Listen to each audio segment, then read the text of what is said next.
Il existe sur notre planète un lieu où la jungle d'un vert profond et luxuriant semble étreindre avec une tendresse végétale des secrets millénaires.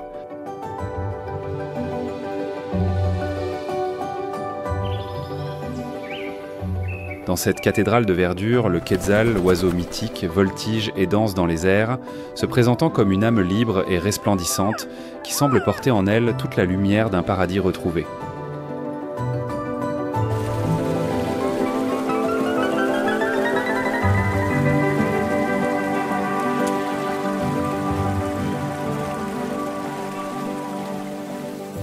La vaste immensité du ciel azur et de la terre fertile entre en résonance avec l'appel vibrant de la vie, un chant qui se propage à travers les vallées et les montagnes.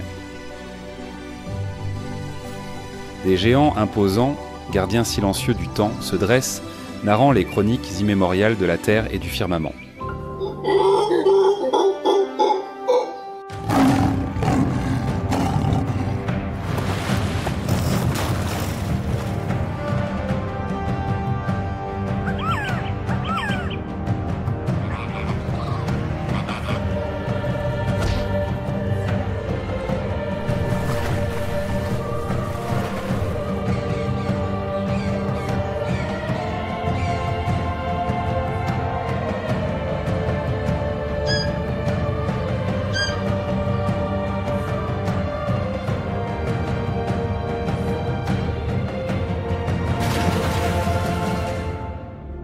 Bienvenue dans le Guatemala sauvage, un royaume caché entre volcans et forêts tropicales vierges.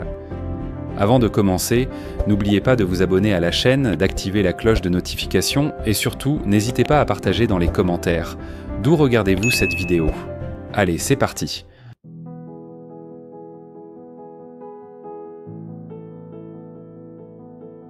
Le Guatemala, souvent décrit comme le joyau éclatant de l'Amérique centrale, est un territoire fascinant où la beauté naturelle la plus pure et la profondeur historique la plus riche s'entrelacent inextricablement pour créer un monde débordant d'un charme unique et envoûtant. Avec une superficie qui s'étend sur plus de 108 000 km², cette nation est stratégiquement située sur l'isthme qui forme le pont terrestre entre l'Amérique du Nord et l'Amérique du Sud.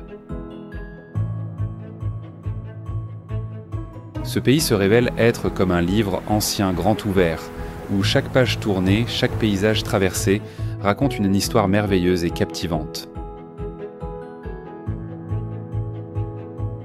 Prenez un instant pour imaginer que vous vous tenez face à une terre où d'imposants volcans, dont les cimes fument encore, se dressent majestueusement vers les cieux, où des jungles tropicales d'un vert intense s'étendent à perte de vue jusqu'à l'horizon lointain, et où des lacs aux eaux cristallines reflètent le ciel avec une clarté si parfaite qu'ils semblent être de véritables miroirs liquides. Ce n'est pas seulement un panorama à admirer passivement, c'est un véritable paradis terrestre qui invite à l'exploration et à l'aventure. Chaque région distincte du Guatemala vibre et palpite au rythme de sa propre mélodie. Des hausses plateaux frais, doucement caressés par des brises pures et vivifiantes, jusqu'aux jungles tropicales des basses montères, littéralement rebondissantes de vie, où chaque inspiration, chaque bouffée d'air est profondément imprégnée de l'énergie brute et sauvage. Le climat ici est un véritable cadeau offert par la nature elle-même. Il est d'une douceur remarquable et tempéré sur les hauteurs, favorisant une atmosphère agréable, mais il se transforme pour devenir intense, chaud et vibrant le long des côtes baignées par les océans. Il n'existe sans doute aucun autre endroit au monde où l'on puisse faire l'expérience d'une diversité aussi absolue et concentrée que sur cette terre guatémaltèque.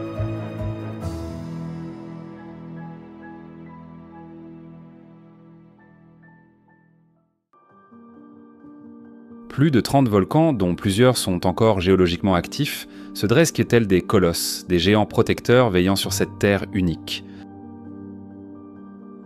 Cependant, la splendeur du Guatemala ne réside pas uniquement dans ses paysages naturels à couper le souffle. Il est également, et de manière significative, le berceau de mémoires ancestrales et de la légendaire et énigmatique civilisation maya.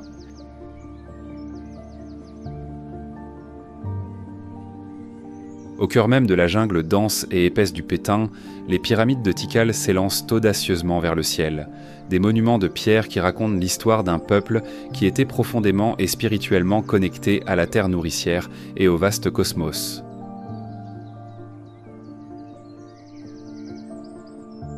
Les Mayas ne se contentaient pas en passant de coexister avec leur environnement naturel.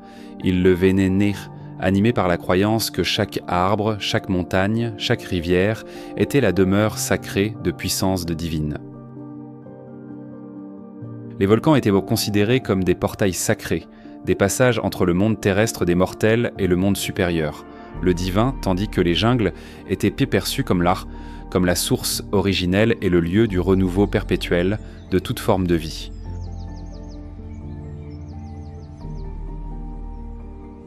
Aujourd'hui, le Guatemala conserve précieusement le souffle de son passé glorieux, mais il est tout aussi vibrant de la vitalité de son présent. Son peuple, remarquable par ses sourires chaleureux et ses cœurs généreux, vous adresse une invitation sincère à parcourir ses histoires, à écouter ses légendes et à célébrer ses traditions vibrantes et colorées.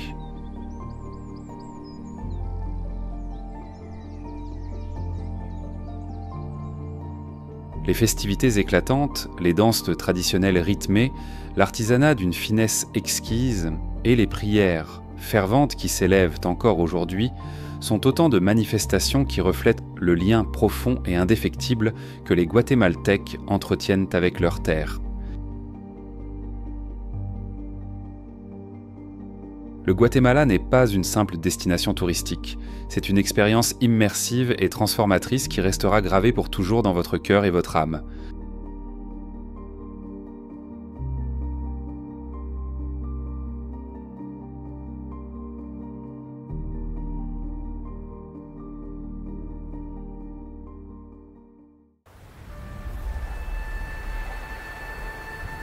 Debout sur les hauts plateaux du Guatemala, on ne peut qu'être saisi par la force absolue et primale de la nature. Le volcan Tajumulco, qui culmine à une altitude vertigineuse de 4221 mètres, soit 13 850 pieds, s'impose comme le point le plus élevé de tous les pays d'Amérique centrale. D'autres volcans tout aussi imposants, tels que le Pacaya, le Fuego et l'Acatenango, ne sont pas uniquement des merveilles géologiques. Ils constituent maintenant véritablement l'âme vibrante de cette terre. Ici, la nature ne connaît aucun repos. Des fleuves de lave incandescentes serpentent sur les flancs des montagnes et le rugissement silencieux qui monte des entrailles de la terre témoigne de son activité constante et puissante.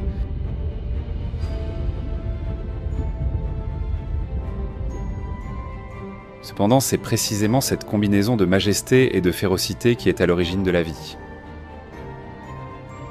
Au pied de ces géants de feu, les sols volcaniques incroyablement fertiles ne nourrissant pas seulement les arbres et les cultures abondantes, mais également la foi et la spiritualité des populations, une foi cultivée et enrichie au fil de milliers d'années d'histoire.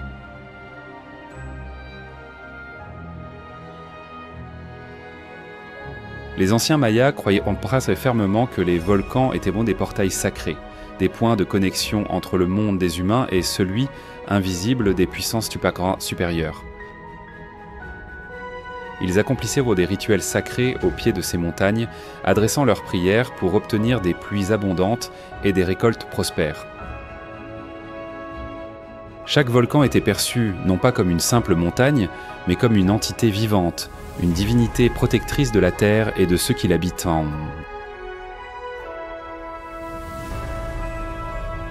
Ce même altiplano guatémaltèque est aussi le foyer du Quetzal, l'oiseau national et légendaire de ce pays. Depuis les hauteurs des volcans majestueux, tandis que vous écoutez le murmure du vent dans la forêt de nuages, la nature elle-même semble vous narrer l'histoire de cette terre magique.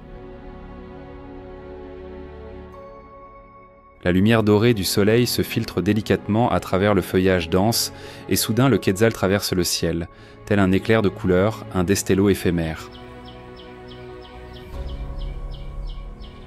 Chaque fois que l'on aperçoit un quetzal, c'est comme si l'on assistait à un petit miracle de la nature, une apparition fugace et précieuse.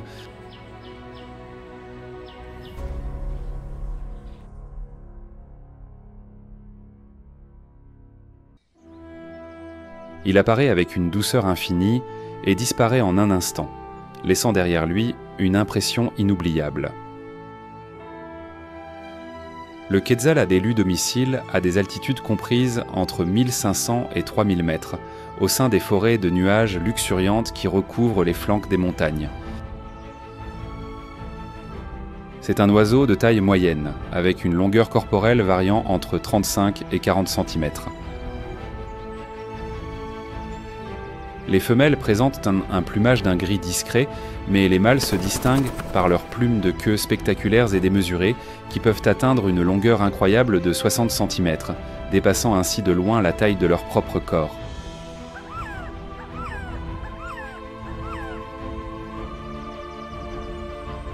Le plumage du quetzal resplendit tel un chef-d'œuvre vivant de la nature. Son vert iridescent change de nuance et de ton en fonction de la lumière ambiante, se mêlant harmonieusement avec le rouge intense de sa poitrine et une bande d'un blanc pur sur son ventre. Le bec d'un jaune brillant contraste parfaitement avec ses yeux noirs et profonds, conférant à l'oiseau une aura de noblesse et une apparence presque divine. Rien qu'en le contemplant, on peut ressentir la pureté et le caractère sacré de la nature.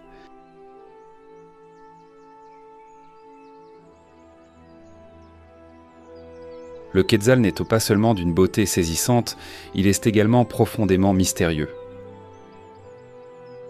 Il est particulièrement difficile à observer en raison de sa nature réservée et de son extraordinaire capacité à se fondre parfaitement dans le décor de la forêt. Son chant doux et mélodieux résonne de loin, tel un écho lointain dans l'environnement mystique et brumeux des forêts de nuages. Croiser le chemin d'un quetzal est une expérience exceptionnellement rare, un de ces souvenirs que l'on chérit toute une vie. Si vous désirez ardemment les observer, il est conseillé de visiter le Guatemala entre les mois de juin et d'octobre.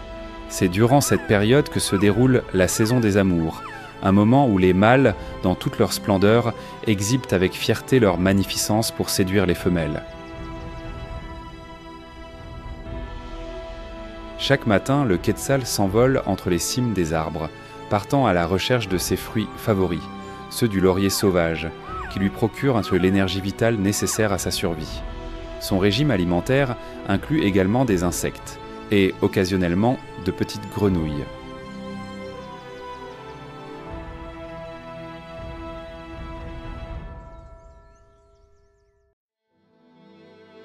En se nourrissant de fruits, il avale les graines entières, puis les disperse plus tard à travers ses déjections, contribuant ainsi de manière essentielle à l'entretien et à la régénération de la végétation au sein de la forêt.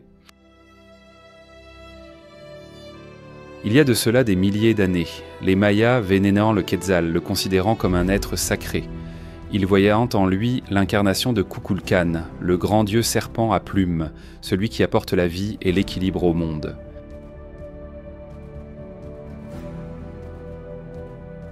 Selon la tradition, le quetzal était le messager des dieux, et son apparition était interprétée comme un augure de bonne fortune et de paix. Les rois et les dignitaires mayas portaient des coiffes et des capes somptueusement ornées de plumes de quetzal lors des cérémonies les plus importantes, comme un symbole tangible du pouvoir qui leur était conféré par la nature elle-même. Cependant, il est crucial de noter que les plumes n'étaient jamais arrachées des deux à des oiseaux vivants. Blesser un quetzal était considéré comme une insulte grave envers les puissances divines.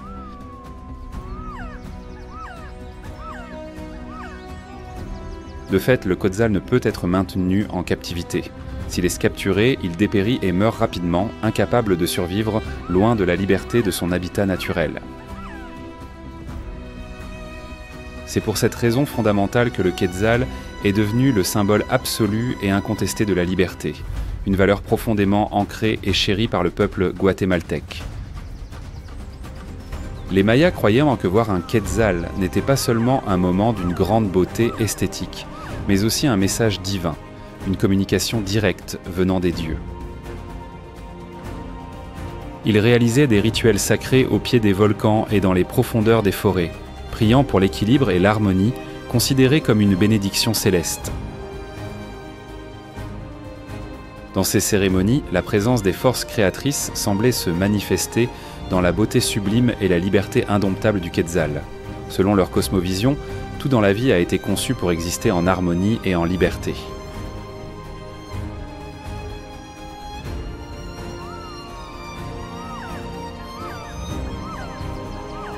De nos jours, le quetzal n'est pas seulement un élément de la faune locale, il incarne l'esprit même du Guatemala. Son image emblématique apparaît sur les armoiries nationales et sur la monnaie du pays, représentant une immense fierté nationale. Néanmoins, cet oiseau majestueux fait face à la menace grandissante de la perte de son habitat, une conséquence directe de la déforestation et du changement climatique. Si les forêts de nuages, son sanctuaire venant à disparaître, le quetzal risquerait lui aussi de ne devenir qu'une légende du passé. Plus que cela, le quetzal symbolise une vérité éternelle et universelle. La liberté est le trésor le plus précieux de tous, et la nature est un cadeau inestimable que nous avons le devoir de protéger avec une profonde gratitude et un immense respect.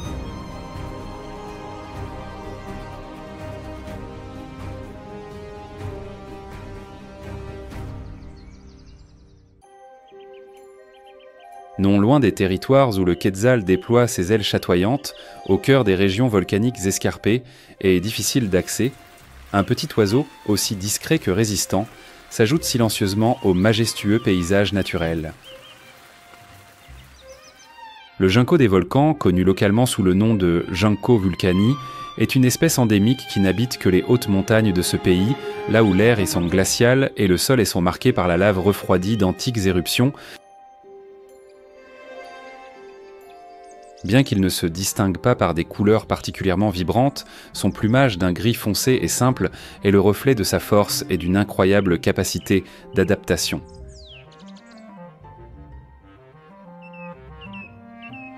Avec sa taille minuscule et ses yeux noirs et brillants pleins de vie, cet oiseau fait preuve d'une résistance extraordinaire, parvenant à survivre même dans des conditions climatiques extrêmes.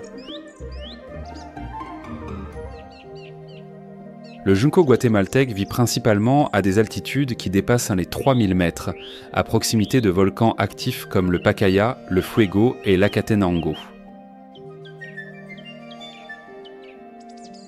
Dans ces zones où les étendues de roches et de cendres volcaniques semblent totalement hostiles à toute forme de vie, cette espèce trouve des moyens ingénieux pour prospérer.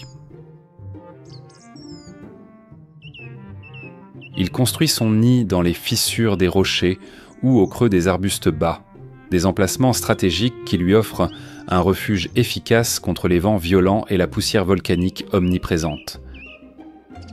Son régime alimentaire se compose de graines de graminées, de petits insectes et même de tendres bourgeons de plantes, ce qui lui permet de jouer un rôle essentiel dans le maintien de l'équilibre écologique fragile des zones volcaniques.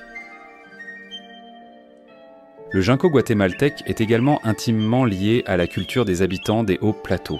Lors de leur journée de travail sur les flancs des volcans, les habitants locaux observent souvent ce petit oiseau sautillant agilement entre les champs de lave ancienne, comme s'il évaluait la force de la terre elle-même. Ils croient en soi que cet oiseau symbolise la résilience et l'espoir, porteur d'un message puissant. La vie trouve toujours un moyen de surmonter les adversités, tout comme eux-mêmes ont appris à s'adapter et à survivre face aux défis constants de la nature.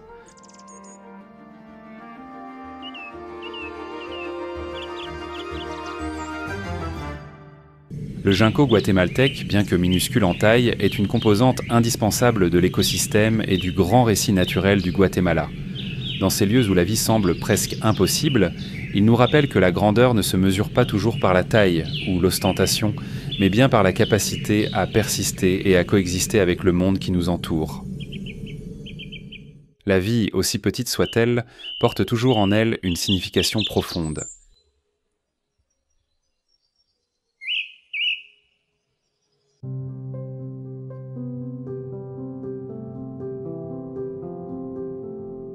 Alors que le soleil plonge lentement sous l'horizon, le ciel de l'altiplano se teinte d'une douce couleur dorée. Une brise légère caresse les flancs des collines couverts d'herbe, agitant un sol qui a été le témoin silencieux de milliers d'années d'histoire. Au milieu de cette scène paisible, un mouvement délicat vient rompre la quiétude. Un cerf de Virginie, ou cerf à queue blanche, marche lentement à travers les prairies. Un mâle adulte, portant une magnifique ramure qui reflète la faible lumière du crépuscule, s'arrête. Les oreilles dressées, les yeux brillants, il scanne attentivement son environnement. D'un léger mouvement de sa queue blanche distinctive, comme s'il levait un petit drapeau, il invite sa harde à le rejoindre.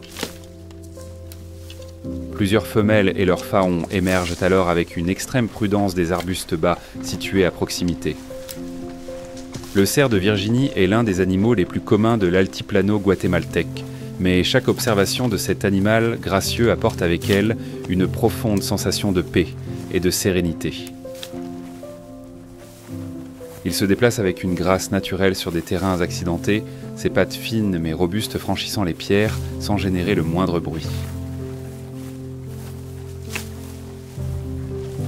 Bien que sa taille ne soit pas imposante, les individus mesurant entre 80 et 100 cm à l'épaule, son élégance et sa tranquillité transforment chacun de ses mouvements en un véritable chef-d'œuvre de la nature. Ils vivent principalement dans les zones de pâturage et en lisière des forêts, là où la nourriture est abondante. Leur régime alimentaire varié combine l'herbe tendre, les feuilles et, occasionnellement, les fruits tombés des arbres. Mais ce qui est le plus remarquable chez le cerf de Virginie, c'est son impressionnante capacité d'adaptation, même dans des paysages arides et exigeants. Il joue un rôle crucial en tant que jardinier naturel, aidant à maintenir l'équilibre écologique en consommant la végétation et en dispersant les graines.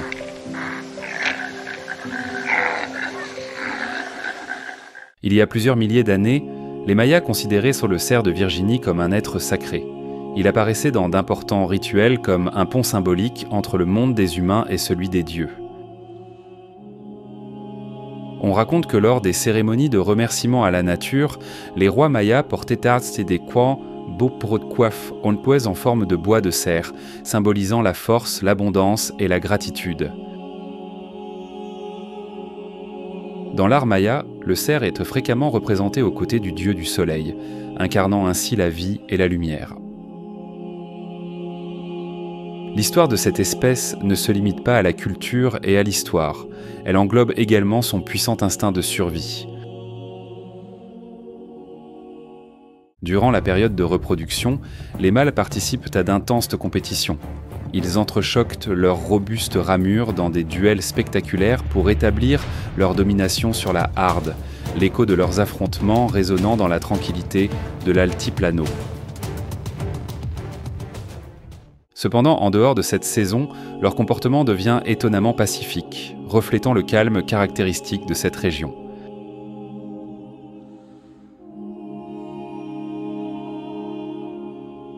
La reproduction est saisonnière, se produisant principalement entre octobre et décembre.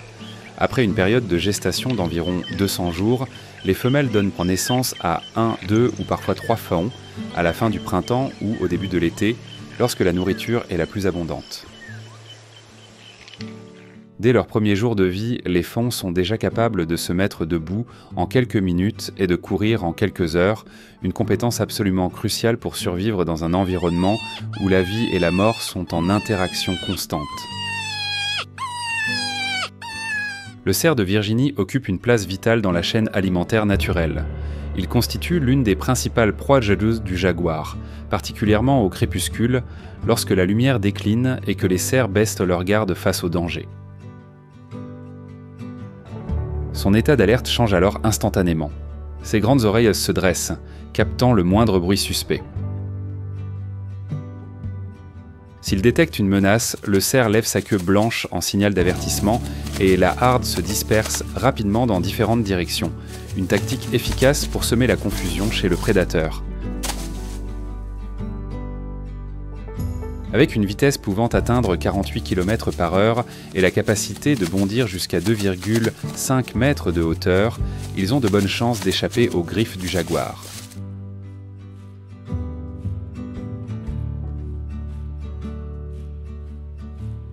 Bien que le temps joue souvent en faveur du jaguar, le cerf de Virginie fait preuve d'une acuité extraordinaire, un outil clé pour sa survie. À l'aube, lorsque la brume matinale couvre encore la terre, il est possible de trouver les empreintes du cerf de Virginie sur le sol meuble. Ces marques racontent de petites histoires courant de leur quotidien, où ils ont cherché leur nourriture, où ils se sont reposés, et comment ils ont protégé leur harde. De nos jours, le cerf de Virginie continue d'inspirer l'art populaire du Guatemala, des contes traditionnels aux peintures colorées.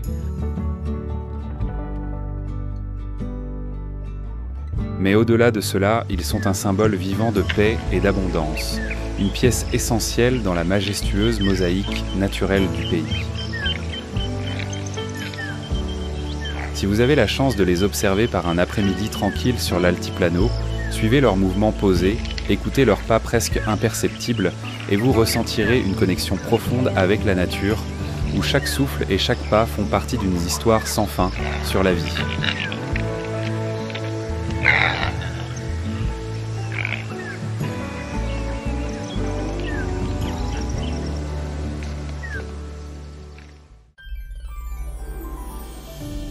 Accompagnez-nous maintenant pour explorer la forêt tropicale du Petén, le véritable cœur vert du Guatemala. Dans ce lieu, le temps lui-même semble se diluer et se perdre au milieu de l'épaisseur du feuillage, là où les rayons du soleil peinent à se frayer un chemin à travers quelques trouées pour venir danser sur le sol couvert de mousse. Tout ici émane une aura de mystère et de vitalité primordiale. Les chants d'oiseaux inconnus résonnent depuis les hauteurs de la canopée, des mouvements fugaces agitant les feuilles, et les murmures de la forêt semblent narrer des secrets que seul le bois ancien comprend. Mais ne vous laissez pas tromper par cette apparente tranquillité, car le Petén est un lieu où la vie et la mort se côtoient et se guettent à chaque respiration. Entre les arbres millénaires, la silhouette d'une pyramide maya se dessine timidement. Ces marches de pierre, aujourd'hui couvertes de mousse verte, sont les témoins silencieux des rituels sacrés accomplis il y a des milliers d'années, désormais fondus dans le pouls vibrant de la jungle.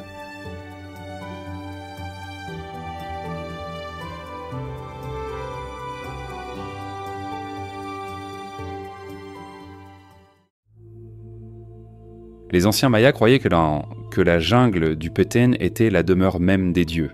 Ils ne vivaient pas seulement grâce à elle, mais aussi pour elle.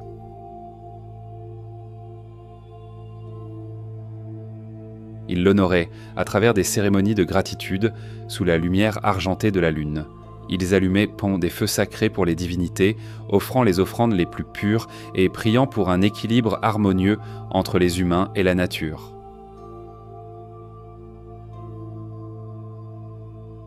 Mais le Petén n'est pas seulement un lieu de prière, il est aussi le royaume du prédateur suprême, le jaguar. Dans le silence oppressant de la forêt, vous pouvez presque sentir un regard invisible, fixe et pénétrant, posé sur vous. L'obscurité tombe sur le Petén plus rapidement que n'importe où ailleurs. Les sons de la journée s'évanouissent laissant place aux appels lointains, aux murmures inquiétants des insectes et au froissement des feuilles dans la pénombre.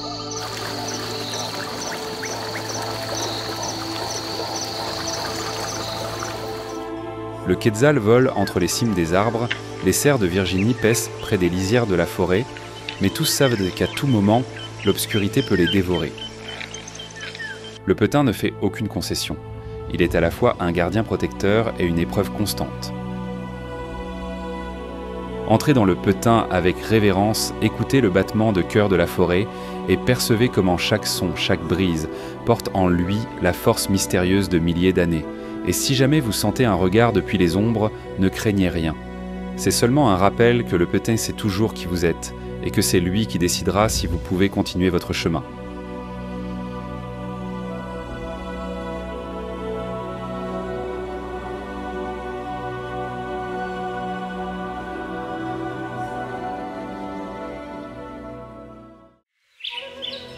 La jungle du Petain ne dort jamais vraiment. Durant la journée, les rayons du soleil se filtrent à travers la canopée, dessinant des éclats lumineux sur le sol tapissé de mousse, où de petites créatures s'empressent de chercher leur nourriture. Mais lorsque la nuit tombe, l'obscurité devient la souveraine absolue, et avec elle émerge un être qui assume pleinement son rôle, le jaguar, le seigneur incontesté des ombres. Il se déplace silencieusement à travers l'épaisseur de la végétation, tel un spectre insaisissable. Ses pas n'émettent aucun son tandis qu'il parcourt les sentiers de la jungle. Personne ne sait où il se trouve, seules demeurent des empreintes floues sur le sol humide et un étrange silence enveloppant. Dans le Petain, où la densité de la jungle rend la lumière éphémère, le jaguar n'est pas seulement un prédateur, il est une légende vivante. Les jaguars du Petain sont de taille plus modeste en comparaison avec leurs congénères qui habitent les vastes plaines ou les savanes d'Amérique du Sud. Les mâles adultes pèsent généralement entre 50 et 90 kg, tandis que les femelles, plus légères, oscillent entre 45 et 70 kg. Leur corps mesure entre 1,1 m et 1,8 m de longueur, sans compter une queue robuste qui peut atteindre 70 cm. Ces mensurations font de lui le troisième plus grand félin du monde, juste après le lion et le tigre.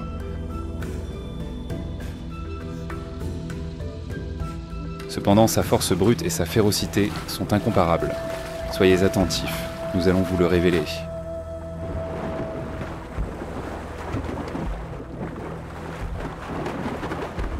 Dans le Petain, le jaguar possède un pelage densément couvert de rosettes sombres, des motifs qui lui permettent de se camoufler à la perfection au milieu de la végétation luxuriante de la jungle tropicale. Certains spécimens présentent un mélanisme, un excès de pigments noirs qui leur confère un pelage uniformément noir. Ce sont les jaguars noirs, des créatures encore plus énigmatiques et fascinantes. Ils patrouillent inlassablement son territoire, une vaste zone qui peut s'étendre sur plus de 70 km² qu'il gouverne comme un roi sans trône. Le jaguar n'a besoin ni de couronne ni de suite, car sa majesté innée et son instinct au point de domination suffisent à affirmer sa place dans le royaume de la jungle. Ses yeux brillants parcourent chaque feuille et chaque arbuste ne manquant pas le moindre mouvement. L'obscurité est son manteau protecteur. Dans son monde, tout suit un ordre sacré. Ses proies ne sont pas seulement de la nourriture, elles sont aussi une pièce essentielle du cycle de la vie.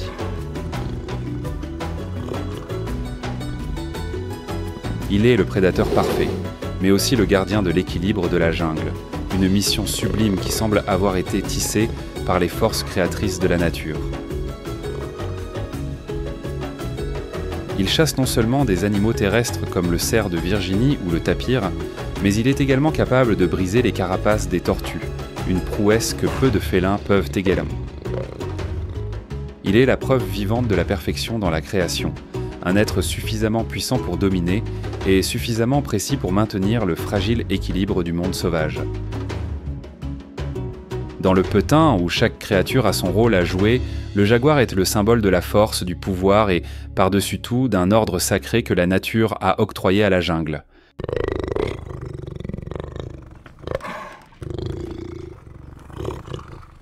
Un balai mortel se cache sous le voile de la quiétude nocturne. Le jaguar a trouvé sa proie. Cette nuit, cela fait 1 semaine qu'il n'a pas mangé. Durant la saison sèche, trouver de la nourriture devient un véritable défi, tandis que la saison des pluies offre un festin abondant pour le prédateur. Près d'un ruisseau, une biche mordille de tendres pousses d'herbe. Ses grandes oreilles sensibles se dressent attentives, mais elles ne détectent pas le chasseur qui rôde à proximité.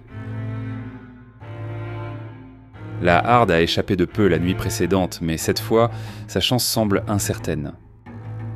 Le jaguar s'aplatit contre le sol, calculant chaque pas avec une précision méticuleuse. La traque et l'attente sont ses stratégies d'eau favorites. Il se meut dans un silence absolu, ses muscles tendus sous son pelage, prédant pour l'attaque. La distance se réduit lentement, 20 mètres, puis 15, puis 10. La biche n'a aucune idée du danger imminent. et au moment où elle baisse de nouveau la tête pour brouter, le jaguar se lance comme un éclair. Avec une vitesse pouvant atteindre 80 km/h, le jaguar comble la distance en un clin d'œil. Vous souvenez-vous de la vitesse d'un cerf? Exactement. C'est seulement la moitié de la vitesse du jaguar. Le dénouement est déjà décidé pour ceux qui prennent du retard ou perdent leur vigilance. La forêt résonne du bruit de la poursuite, tandis que de petits animaux et insectes courent et se réfugient. Un saut de plus de 6 mètres porte le jaguar directement sur sa proie, et avec une morsure d'une force stupéfiante de plus de 138 bars, environ 2000 PSI, il met fin à la chasse d'un seul coup. Au lieu d'attaquer le cou comme d'autres grands félins, le jaguar perfore le crâne de sa proie, la tuant sur le coup. Cette force de morsure est presque comparable à celle des tigres et des lions. Cette tactique, unique et terriblement efficace, démontre son pouvoir incomparable. Il n'y a pas de mouvement inutile, seulement la précision d'un prédateur suprême.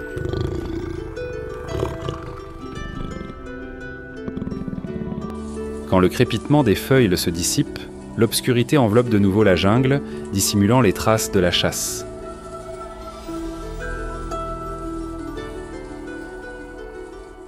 Le jaguar du Petain ne chasse pas seulement sur terre, il est également un nageur exceptionnel, encore plus habile que le tigre dans l'eau. Il peut traverser des rivières, des lacs et des marais sans faire de bruit, tendant des embuscades à de jeunes caïmans, à des tortues et même à de gros poissons. Dans la jungle, aucun recoin n'est complètement à l'abri de ce chasseur polyvalent. Malgré sa férocité, le jaguar a aussi des moments de légèreté. Des observations dans son habitat naturel montrent qu'il apprécie les rivières et les lagunes non seulement pour chasser, mais aussi pour se détendre. Les jeunes jaguars poursuivent des bulles ou de petits poissons, tandis que les adultes profitent de l'eau comme d'un soulagement face à la chaleur de la jungle tropicale.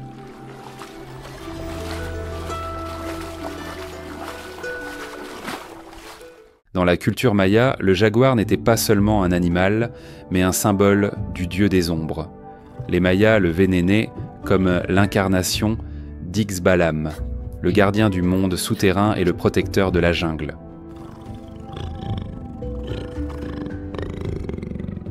Les rois mayas utilisaient Vantsum son image sur leur trône et leur couronne comme symbole de pouvoir et de connexion avec le divin. Sur des sites comme Tikal et Yaksa, les bas-reliefs de jaguars aux yeux pénétrants semblent encore surveiller la jungle, tels des gardiens éternels de ce monde ancestral.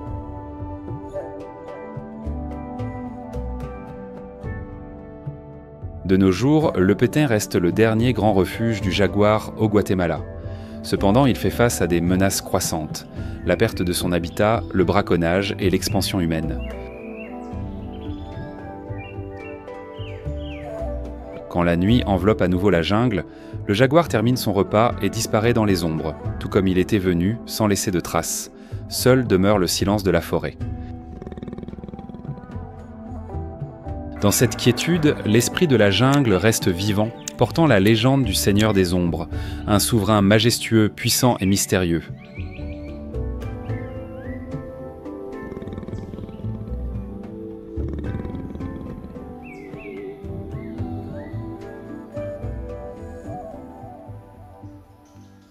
Tout en haut, là où les cimes feuillues des arbres de la jungle du Petain s'entrelacent pour former une canopée d'un vert impénétrable, deux silhouettes agiles traversent l'air.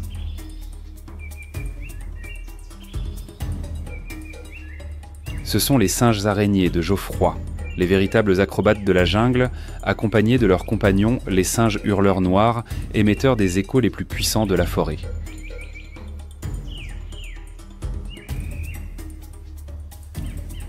Sous la faible lumière qui filtre à travers les feuilles, le singe araignée de Geoffroy saute de branche en branche avec une dextérité étonnante.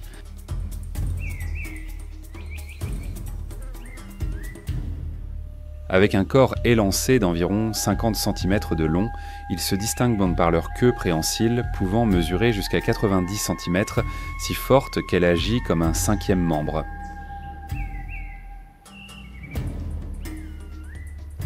Cette queue qui s'en est longue, qui s'enroule fermement autour des branches, leur sert de point d'appui parfait tandis qu'ils s'étendent pour atteindre des fruits mûrs suspendus dans le vide. Cette queue qui s'en est longue, qui s'enroule fermement autour des branches, leur sert de point d'appui parfait tandis qu'ils s'étendent pour atteindre des fruits mûrs suspendus dans le vide.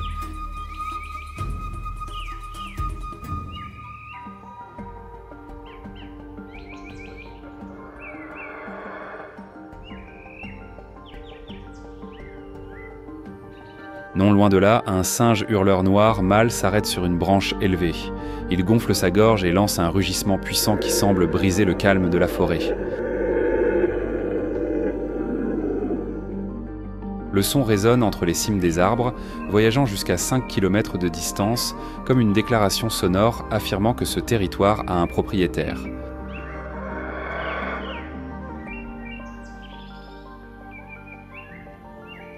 Ce hurlement ne sert pas seulement à défendre leur foyer, mais aussi à communiquer avec les membres de leur groupe.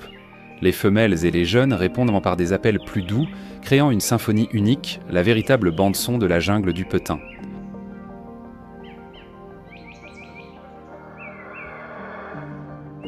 Cependant, est-il vraiment sûr d'être dans les hauteurs, loin de la menace constante du jaguar ?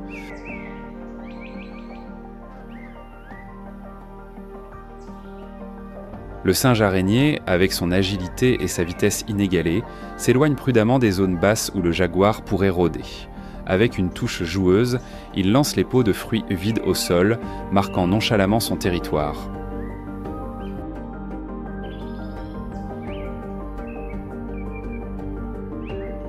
De son côté, le singe hurleur noir, plus lent mais tout aussi rusé, cherche refuge sur des branches hautes et épaisses, des endroits difficiles d'accès même pour le prédateur le plus formidable.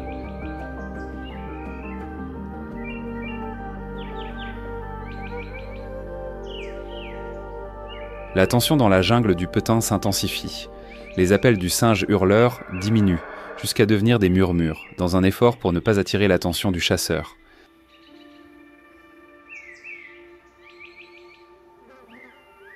Les jeunes, plus vulnérables, s'accrochent fermement à leur mère, leurs yeux sombres et brillants, attentifs à chaque mouvement du groupe, apprenant des aînés comment survivre dans un monde rempli de dangers.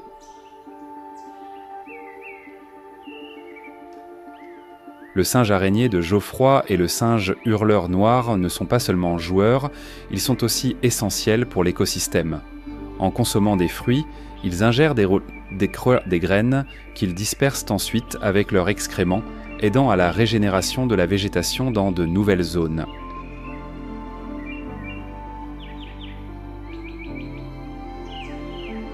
Ils agissent comme des jardiniers infatigables, contribuant à l'équilibre et à la vie dans la jungle.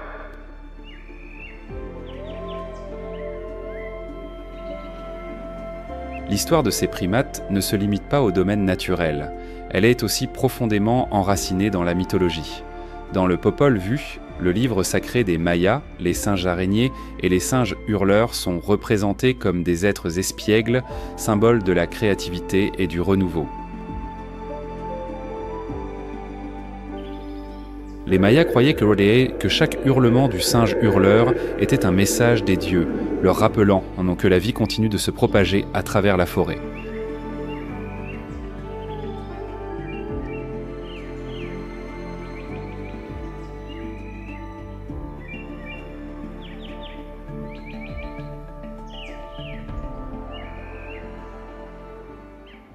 Quand la nuit tombe complètement, les silhouettes agiles des singes araignées disparaissent dans la pénombre. Les singes hurleurs noirs se réfugient un endroit sur de grosses branches où ils peuvent se reposer, bien que toujours en alerte à tout signe de danger.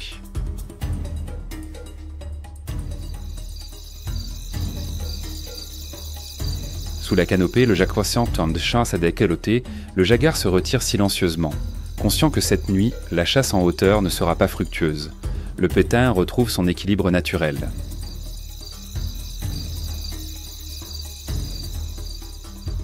Le ciel du Petain n'est pas seulement un refuge où les singes échappent aux prédateurs comme le jaguar.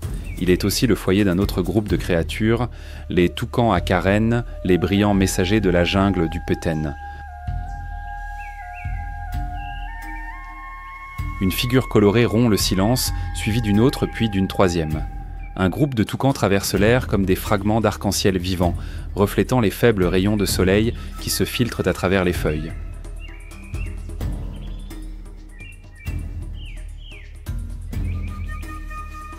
Mais ils ne volent pas seuls. Ces oiseaux voyagent en petites bandes de 6 à 12 individus, se déplaçant avec un rythme unique, alternant des battements d'ailes rapides avec des planés doux, portant leur grand bec en avant comme s'ils tiraient leur corps derrière eux.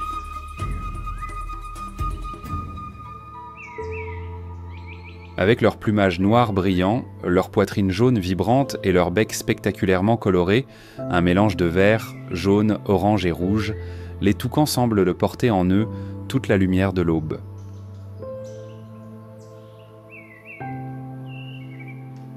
De loin, leur appel distinctif résonne, une série de sons rappelant un sifflet, s'étendant entre les cimes des arbres.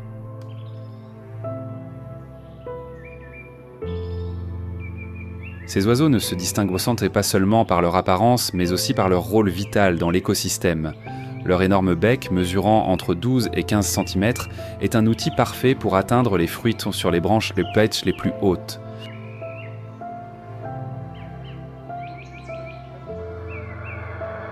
Bien que les fruits sotodros soient leur principale nourriture, ils consomment rarement les graines entièrement. Ils les laissent tomber au sol, aidant ainsi à disperser les semences et favorisant la régénération de la jungle tropicale.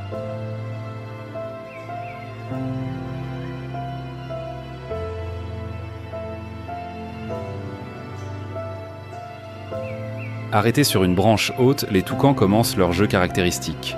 2 d'entre eux lèvent leur grand bec coloré, semblant participer à un duel amical. Un autre prend un fruit mûr, le lance en l'air et un compagnon se précipite pour l'attraper, comme s'il jouait un match de volley-ball aérien.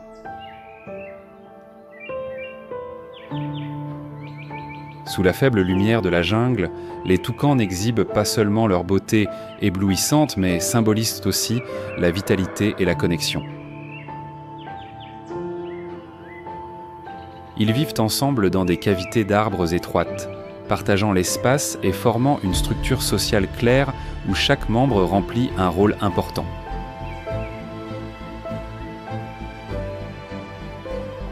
Leurs comportements, du lancer de fruits au duel de bec, ne sont pas seulement des formes de divertissement, mais aussi des méthodes pour renforcer la cohésion et l'ordre au sein du groupe.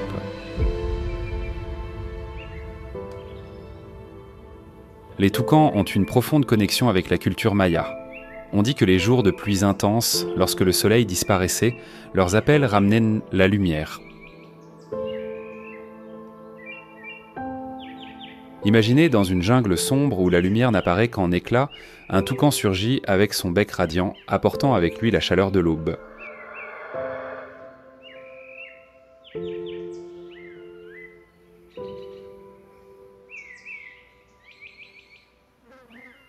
Avec une envergure d'environ 50 cm, ils volent entre les grands arbres, dessinant des rayons de couleur dans l'air, comme de petits arcs-en-ciel traversant la forêt. Cependant, tout comme les singes araignées qui habitent à la canopée, la vie des toucans n'est jamais complètement à l'abri. Des prédateurs comme les faucons et autres rapaces rôdent en silence à distance. En percevant une menace, les bandes de toucans émettent des signaux d'alarme et disparaissent rapidement dans le feuillage, comme des flèches colorées, se perdant dans les profondeurs de la jungle.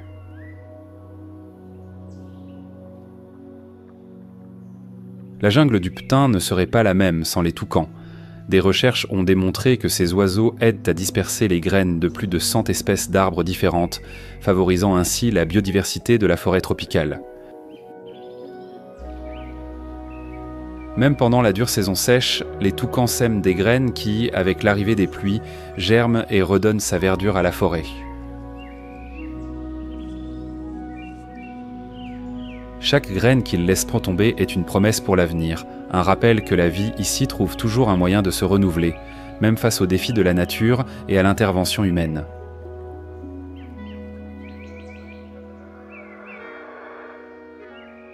Le ciel du Petain est une danse pleine de rythme, où les singes araignées glissent sur les branches, les singes hurleurs chantent et les toucans tracent des chemins d'arc-en-ciel dans l'air.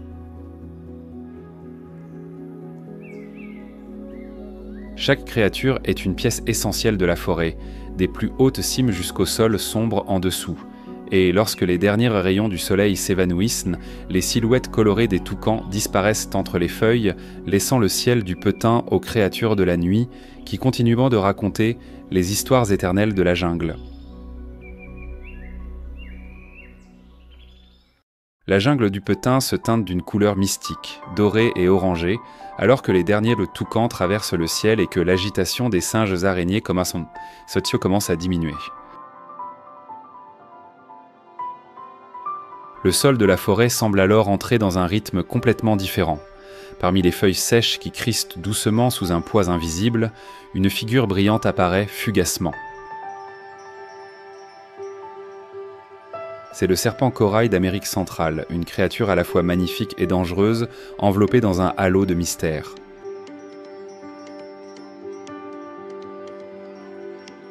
Le serpent corail est un chef-d'œuvre de la nature. Son corps mince, qui mesure généralement moins d'1 mètre, est orné de bandes alternées de rouge, de noir et de jaune brillant, formant un motif qui est à la fois attrayant et intimidant.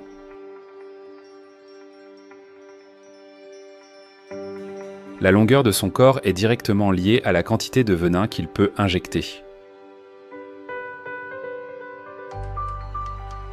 Le venin du serpent corail, bien que rarement utilisé contre les humains, est extrêmement puissant, capable de paralyser le système nerveux en quelques minutes.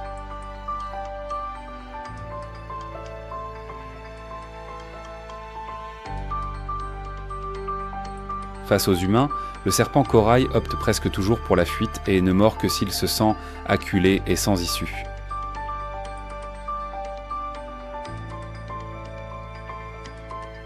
Ses crochets courts, de type protéroglyphe, ont du mal à percer des vêtements épais, bien qu'il puisse traverser des tissus plus fins. Cependant, toute morsure directe sur la peau doit être considérée comme une urgence médicale et nécessite une attention immédiate. Depuis juillet 2021, la société Pfizer a confirmé la disponibilité d'un antivenin efficace.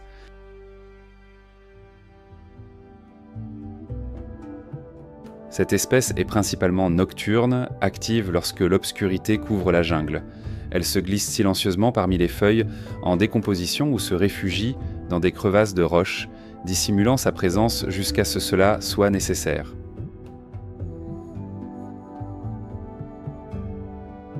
En se nourrissant de serpents plus petits et de lézards, le serpent corail joue un rôle crucial dans le contrôle d'autres populations animales, aidant à maintenir l'équilibre de l'écosystème. Mais le serpent corail n'est pas seulement un être de la nature sauvage.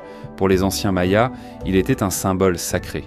Les serpents représentaient la sagesse et la protection, incarnant Kukulkan, le grand dieu serpent à plumes de la mythologie maya.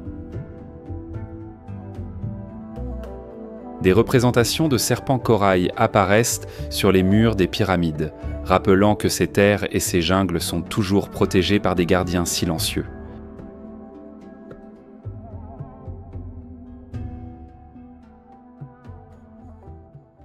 Lorsque la jungle du Petain est laissée derrière, cédant la place à des terres plus basses et à des surfaces d'eau tranquilles, le Guatemala révèle une beauté distincte, plus sereine mais tout aussi pleine de vie.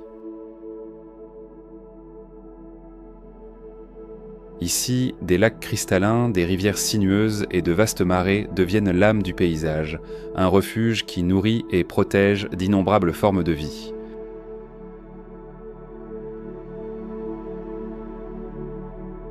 Cependant, ces eaux paisibles ne sont pas simplement une partie de la nature. Elles sont les gardiennes d'histoires sacrées qui remontent à des milliers d'années. Le lac Atitlan, connu comme le joyau de l'Amérique centrale, est niché entre d'imposants volcans, offrant un spectacle unique au monde. Avec plus de 340 mètres de profondeur, c'est le lac le plus profond de la région. Ces eaux reflètent le ciel d'un bleu brillant pendant la journée et scintillent comme un miroir d'argent sous la lumière de la lune. Pour les Mayas, Atitlan était un lieu sacré, un portail où les âmes retournaient après avoir quitté ce monde. Aux premières heures du matin, lorsqu'une légère brume couvre la surface du lac, on a l'impression d'être face à un portail vers l'éternité.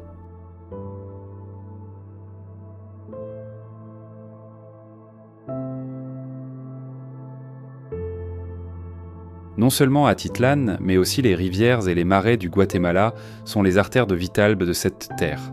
Ils s'écoulent à travers les basses terres, fournissant de l'eau et de la nourriture à des milliers d'espèces, des agiles loutres néotropicales aux majestueux crocodiles de Morelette.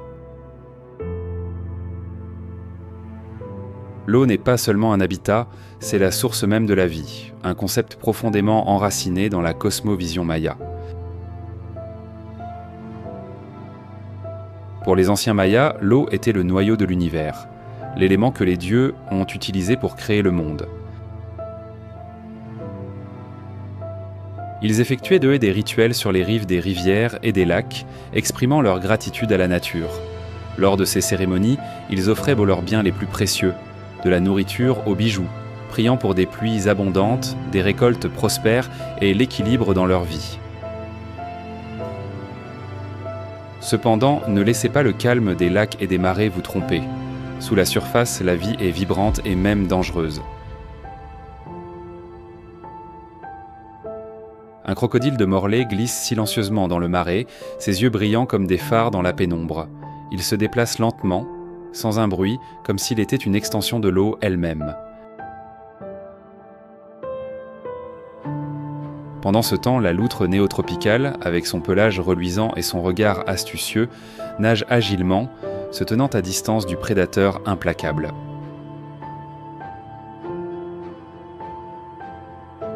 Le soleil teinte les eaux d'une couleur dorée, chaque goutte semblant contenir une histoire du passé. Les âmes, les rituels et les secrets de l'univers que les Mayas croyaient gardés par les dieux de l'eau restent cachés sous ces vagues tranquilles.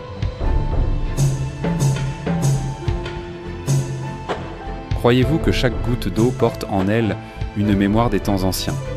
Face au lac Atitlan ou au bord d'une petite rivière, arrêtez-vous et écoutez. Peut-être percevrez-vous le murmure de ces histoires, des récits de vie, de mort et du renouveau sans fin du Guatemala.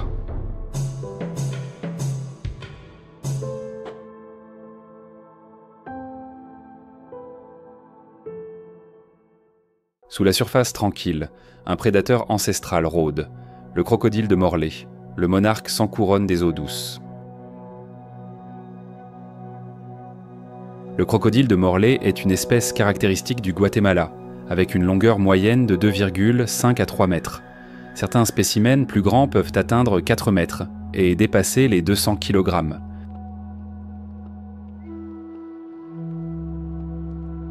Sa peau épaisse, sombre et couverte d'ostéoderme, de petites écailles osseuses, lui permet de se camoufler parfaitement dans la boue et l'eau trouble.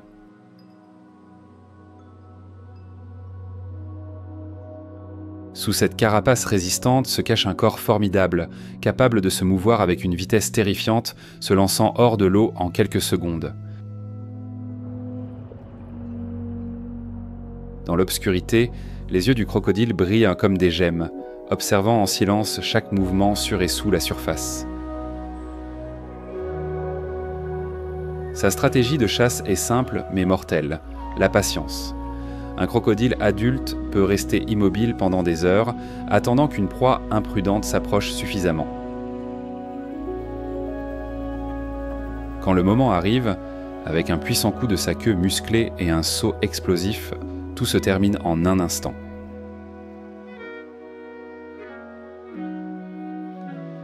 Le crocodile de Morlaix n'est pas difficile quant à son régime alimentaire. Il chasse des poissons, des oiseaux aquatiques, des loutres néotropicales et n'hésite pas à attaquer des proies des 3 plus grandes comme les tapirs d'Amérique centrale ou les cerfs de Virginie. Avec une force de morsure pouvant atteindre 3700 PSI, environ 255 bars, plus puissante que celle du jaguar, il peut broyer des os et achever sa proie immédiatement. Quand un crocodile de Morlaix adulte glisse dans le marais, l'eau ondule doucement sur son passage. La présence de ce prédateur suffit à semer la terreur parmi les oiseaux perchés près du rivage ou les poissons nageant à la surface.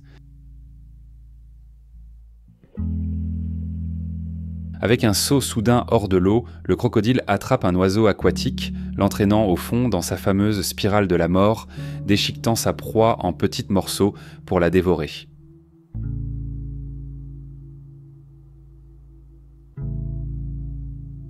Cependant, le crocodile de Morlaix n'est pas seulement un chasseur redoutable, il est une pièce essentielle de l'écosystème des marais et des lacs du Guatemala.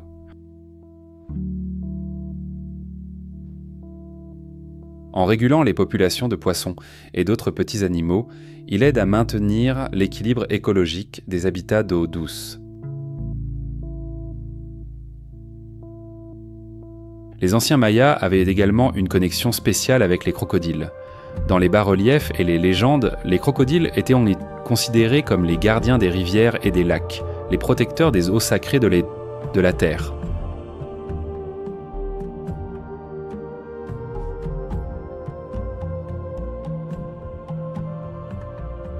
Les cérémonies se tenues au bord des rivières et des lacs ne visaient pas seulement à attirer les pluies, mais aussi à honorer les crocodiles, vus comme des incarnations de l'équilibre entre la vie et la mort, entre la douceur de l'eau et la férocité du prédateur.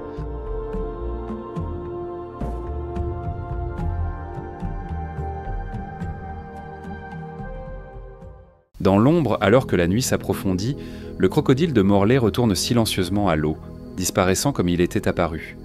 Il laisse derrière lui une surface tranquille, mais sa présence puissante reste gravée dans la mémoire de ceux qui osent explorer son monde.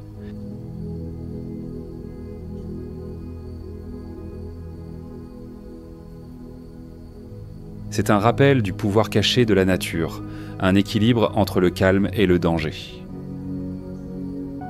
Vous êtes vraiment déjà demandé comment serait une confrontation entre un jaguar et un crocodile.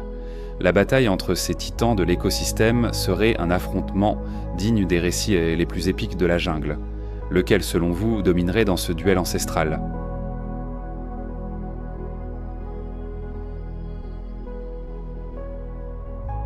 L'obscurité enveloppe encore les marais du Guatemala quand, soudain, la surface tranquille de l'eau est perturbée par une figure imposante. Un jabirou déploie ses ailes et descend vers l'eau.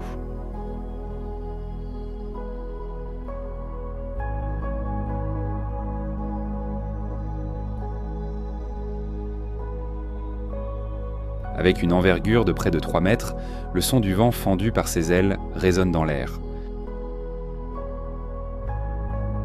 Avec plus de 1,5 mètre de hauteur, le jabirou n'est pas seulement le plus grand oiseau d'Amérique centrale, mais aussi l'un des symboles les plus vivants de l'écosystème des marais guatémaltèques. Son plumage d'un blanc pur contraste avec son cou d'un noir profond et son grand bec droit et noir brillant qui mesure jusqu'à 30 cm. C'est un outil parfait pour la chasse.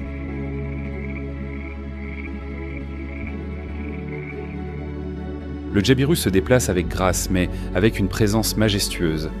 Ses longues pattes, semblables à de fins piliers, le portent dans les eaux peu profondes, tandis qu'il cherche des poissons, des crevettes et de petits amphibiens cachés dans la boue.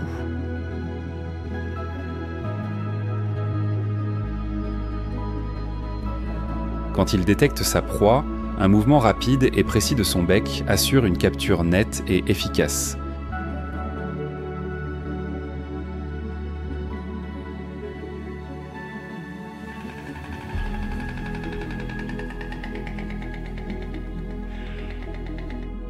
Le jabirou ne se distingue pas seulement par sa taille, mais aussi par ses habitudes de vie uniques. Ces oiseaux vivent généralement en couple ou en petits groupes familiaux, chacun protégeant un vaste territoire de marais où ils cherchent de la nourriture et construisent leur nid.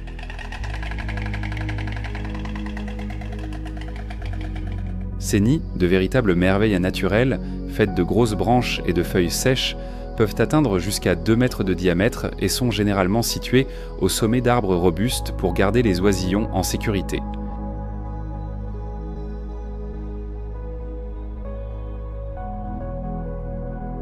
Ils traversent le ciel du Guatemala, emportant avec eux des fragments de la lumière de l'aube. Grâce à leur envergure et à leur capacité à voler à de grandes hauteurs, ils jouent un rôle crucial dans la dispersion des graines, à travers leurs excréments, contribuant à la régénération et à la conservation de la biodiversité dans les marais.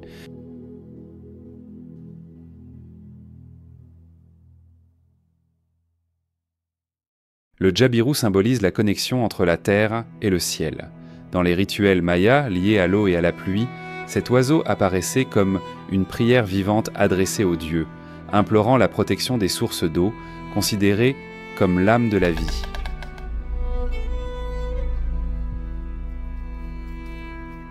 Cependant, la présence du Jabiru est aussi un rappel de la fragilité de l'environnement. Avec une population en déclin en raison de la perte d'habitat et de l'invasion humaine, le Jabiru est classé comme quasi menacé par l'Union internationale pour la conservation de la nature. Les marais du Guatemala, en tant qu'artères sacrées de la terre, deviennent les derniers refuges pour cet oiseau majestueux. Dans la douce lumière de l'aube, le Jabiru reprend son vol, ses énormes ailes étendues, embrassant presque tout le ciel. Son vol n'est pas seulement un symbole de liberté, mais aussi un appel urgent à protéger les marais, foyers vitaux pour des milliers d'autres espèces. Le son du vent fendu par ses ailes est le pouls d'un écosystème vivant.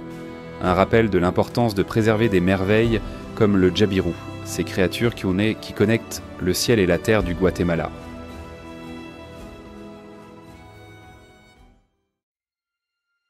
Lorsque la lumière de l'aube se pose sur les rivières et les marais du Guatemala, la surface de l'eau prend vie. De petites ondes surgissent soudainement, révélant une figure agile qui glisse à travers l'eau. C'est la loutre néotropicale, une créature espiègle et intelligente qui habite les rivières et les zones humides des basements terres. La loutre néotropicale est une pièce maîtresse des écosystèmes d'eau douce d'Amérique centrale et du Sud. Avec une longueur totale de 90 à 130 cm, dont jusqu'à 40% correspond à une queue forte et musclée, elle est parfaitement adaptée à la vie aquatique.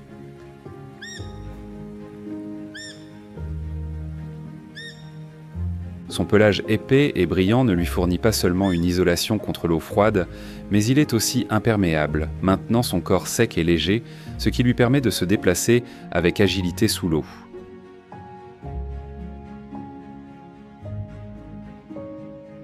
Ces loutres passent une grande partie de leur temps sur les rives des rivières, montrant une habileté exceptionnelle pour la chasse.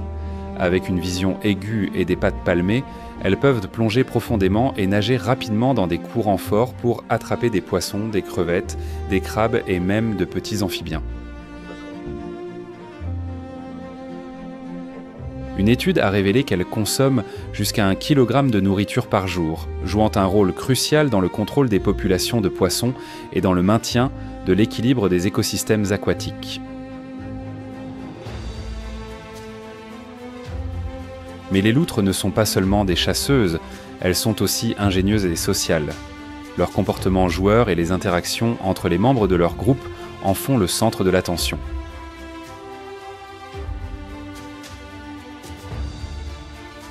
En petits groupes de 2 à 5 individus, elles s'amusent souvent à jouer avec des morceaux de bois ou à se lancer de petites pierres, comme si elles exécutaient un spectacle acrobatique sur le haut.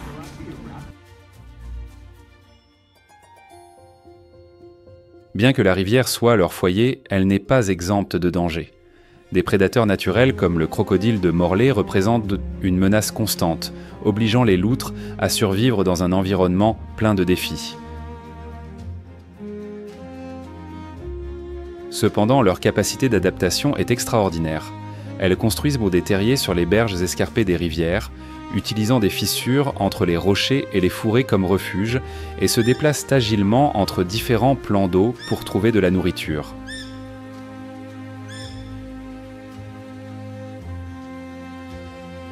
Alors que le soleil éclaire la rive, une loutre s'étend sur un rocher, les pattes serrées autour de sa proie, un petit poisson qu'elle vient de capturer. La loutre, ce petit être intelligent et plein de vie qui anime nos rivières, est aujourd'hui menacée par la perte de son habitat, la pollution et l'impact croissant de l'homme. Et si nous n'agissons pas à temps, la nature perdra à jamais un maillon essentiel de l'écosystème d'eau douce.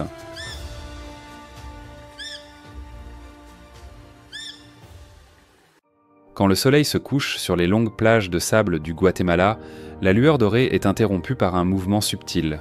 Des profondeurs du vaste océan émerge une créature porteuse d'histoires de millions d'années d'évolution, les tortues marines.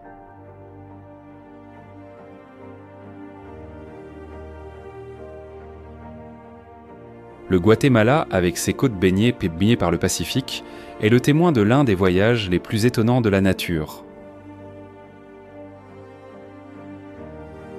Des espèces comme la tortue verte, la tortue imbriquée et la tortue olivâtre reviennent chaque année, d'août à décembre, sur les mêmes plages où elles sont nées des décennies plus tôt.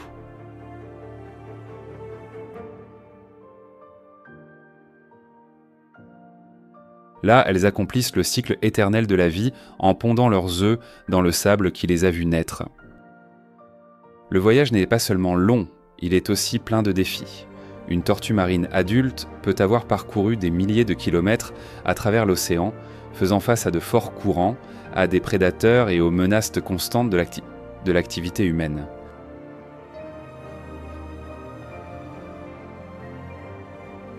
Cependant, par un miracle de la nature, elles retrouvent le chemin du retour vers ce lieu sacré, guidées peut-être par la mémoire de leurs premiers pas vers la mer.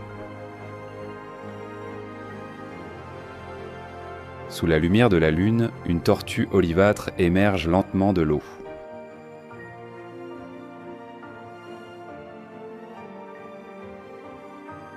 Chaque mouvement est un effort monumental car son corps, adapté pour nager, peine à avancer sur le sable sans le soutien de l'eau.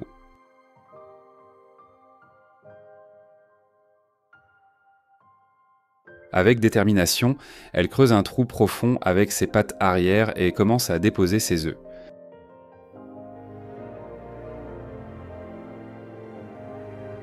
Chacun, blanc et rond comme des perles précieuses, représente l'espoir de la prochaine génération. En une seule ponte, elle peut déposer jusqu'à 100 œufs, répétant ce processus plusieurs fois pendant la saison pour augmenter les chances de survie de son espèce. Cependant, les plages ne sont pas un refuge complètement sûr pour les tortues marines. Les crocodiles de Morlaix, les renards et d'autres prédateurs rôdent, attendant le moment opportun pour profiter des œufs ou des nouveau-nés.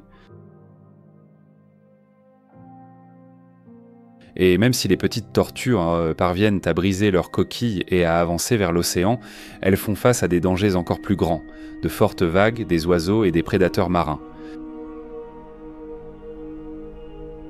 Les statistiques sont décourageantes. Seul un nouveau-né sur 1000 atteindra l'âge adulte. Mais les tortues marines ne sont pas seulement des habitantes de l'océan, elles sont aussi des symboles sacrés dans la culture guatémaltèque. Leurs images ornent des céramiques et des structures architecturales représentant la connexion entre le ciel, la terre et la mer.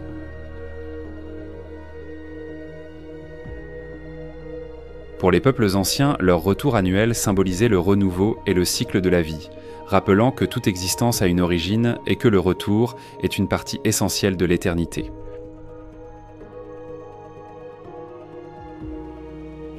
Alors que la nuit devient plus profonde, la tortue marine termine son labeur. Elle couvre soigneusement le nid avec du sable, utilisant ses pattes arrière pour protéger les œufs des prédateurs.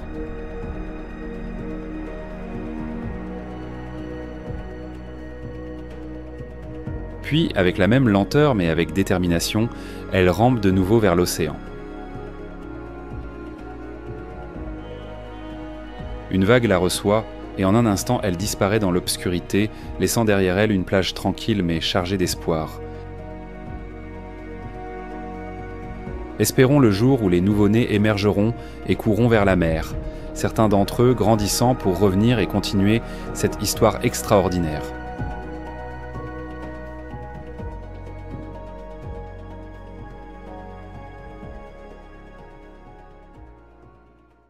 La faible lumière de l'aube couvre les hautes montagnes, tandis qu'un quetzal traverse la cime des arbres, son plumage resplendissant capturant la première lumière du jour comme un rayon d'espoir traversant la brume.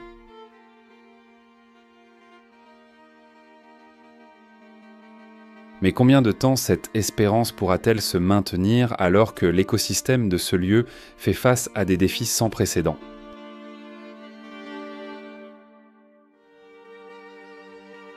La jungle du Petain, autrefois considérée comme un paradis intouchable, est aujourd'hui profondément blessée.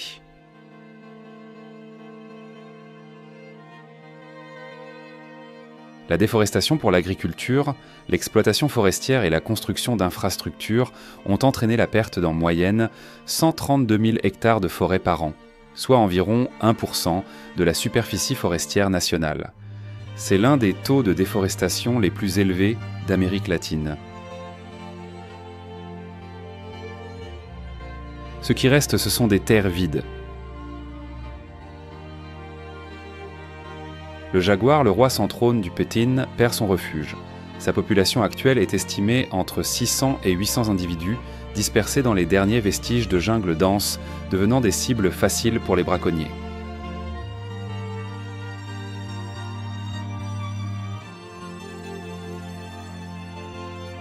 Sous la surface tranquille des marais, les loutres néotropicales plongent habilement pour chasser le poisson.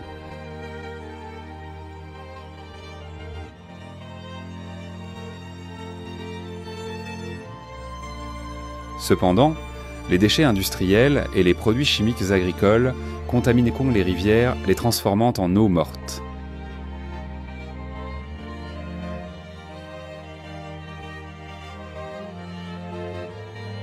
Des rivières comme l'Usumacinta et le Motagua, foyer de loutres et de crocodiles de Morellé, sont gravement touchées.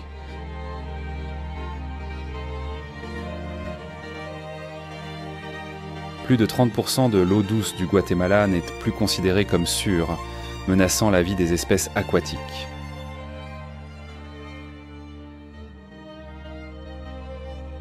Le crocodile de Morellé, particulièrement sensible à la qualité de l'eau, fait face à un danger croissant.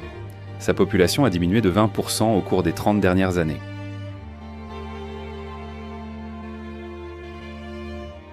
Plus loin, sur les côtes où les tortues marines arrivent être silencieusement sur le sable pour nicher, les plages se réduisent en raison de la montée du niveau de la mer.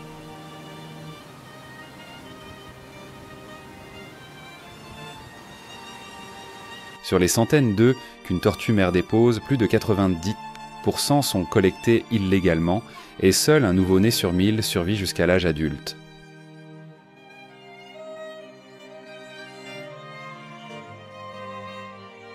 Les œufs de la tortue olivâtre sont considérés comme un mets exotique alimentant le braconnage.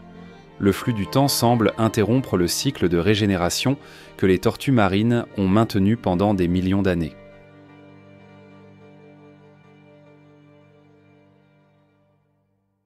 De plus, les espèces rares sont capturées pour être vendues sur les marchés noirs, que ce soit comme animaux de compagnie, pour l'alimentation ou pour leur utilisation dans la médecine traditionnelle.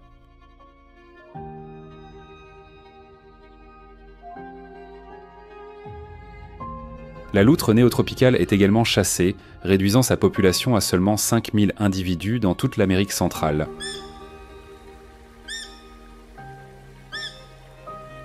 La menace, cependant, ne vient pas uniquement de cette exploitation directe. Dans les champs proches des forêts, le tapir d'Amérique centrale, le jardinier silencieux, est également en voie de disparition.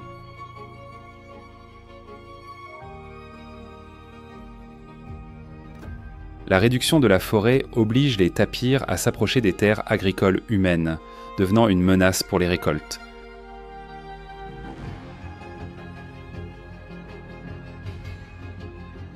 Ces conflits entre les humains et la faune ont provoqué une diminution de 50% de la population de tapirs au cours des 3 dernières décennies, les classant comme une espèce en danger.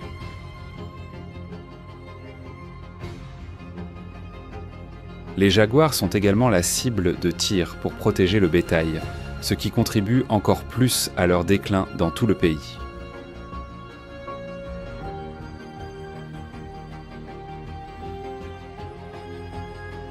Cependant, la plus grande fragilité ne réside pas dans une seule espèce, mais dans l'équilibre même de l'écosystème.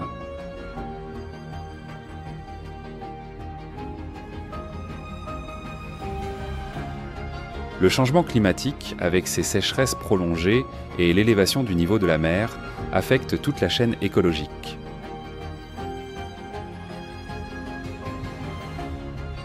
Les marées asséchées privent le jabiru, le géant du ciel guatémaltèque, de sa source de nourriture. Les plages du Pacifique, où nichent les tortues marines, ont perdu 20% de leur surface sablonneuse au cours des 2 dernières décennies, en raison de l'intrusion de la mer. Le changement de température des plages affecte la proportion des sexes chez les nouveau-nés de tortues, produisant presque exclusivement des femelles, ce qui met en péril la capacité de l'espèce à se reproduire à l'avenir. Le matin dans la jungle du Petain commence comme une prière. La lumière du soleil se filtre silencieusement à travers la canopée, illuminant les feuilles couvertes de rosée, comme si une force bienveillante étendait sa bénédiction sur cette terre. Du haut des anciennes pyramides mayas, où se déroulaient autrefois des cérémonies sacrées, la nature continue de murmurer son histoire, une histoire de vie, de beauté et des défis que la création a confiés.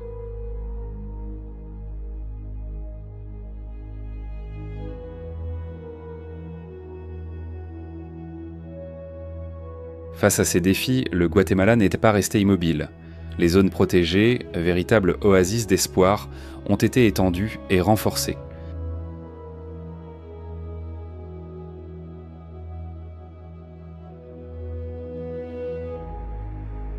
Le parc national de Tikal, reconnu par l'UNESCO comme patrimoine de l'humanité, avec une superficie de plus de 576 km², ne protège pas seulement les monuments mayas, mais est aussi un refuge sûr pour des centaines d'espèces animales, y compris le jaguar.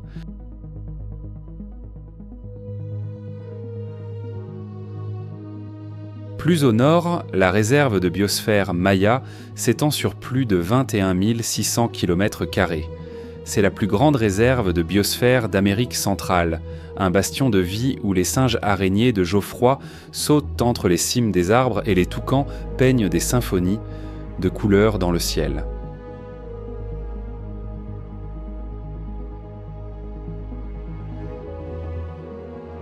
Les projets de conservation ont obtenu des avancées encourageantes. Le projet de conservation des tortues marines, initié en 2003, a permis de relâcher plus d'1 million de nouveau-nés dans l'océan, renouvelant l'espoir pour les générations futures.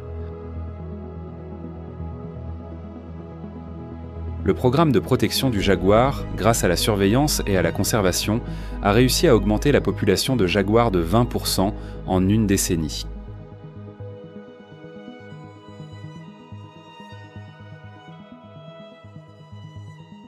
Le gouvernement du Guatemala a intensifié les mesures légales et la coopération internationale pour combattre la chasse et le commerce illégal de la faune sauvage. En 2020, plus de 500 cas de commerce illégal ont été détectés et stoppés, ce qui représente une diminution de 15% par rapport à l'année précédente.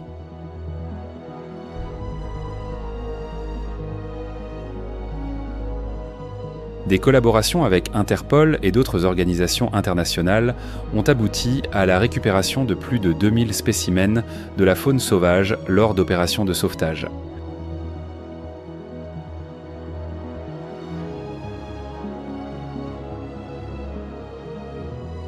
Sur les côtes, les communautés locales se sont jointes aux initiatives de conservation des tortues marines. Une nouvelle génération est éduquée pour aimer et respecter la nature plutôt que de l'exploiter sans contrôle.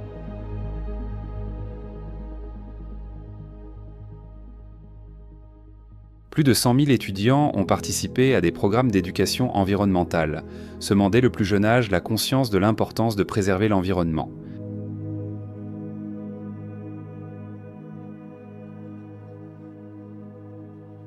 Au crépuscule, lorsque le soleil se couche, le plumage mythique du quetzal effleure les derniers rayons de lumière, traçant un arc-en-ciel dans le ciel.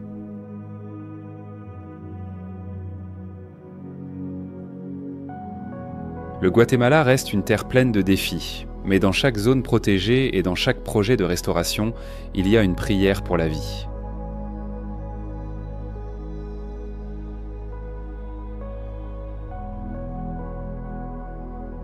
La nature a accordé à l'humanité le privilège de prendre soin et de protéger la Terre, mais cette responsabilité n'est pas seulement un droit, c'est une mission sacrée.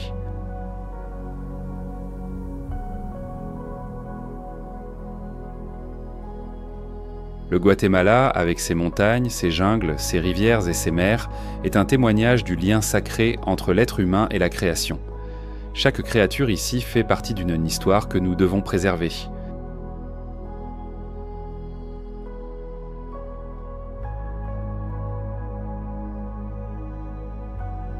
Serons-nous capables de vivre à la hauteur de cette mission? Regardez les ailes du jabiru s'élevant des marais, ou les yeux brillants du jaguar dans les profondeurs de la jungle, et vous y trouverez la réponse. Elle a toujours été dans la nature, attendant que nous la comprenions.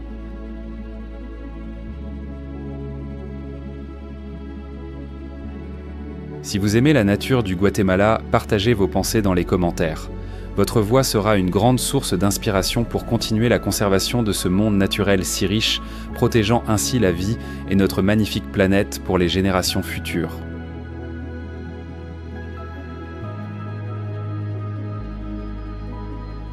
N'oubliez pas d'aimer cette vidéo, de vous abonner à la chaîne et d'activer la cloche de notification pour ne pas manquer les prochaines aventures merveilleuses.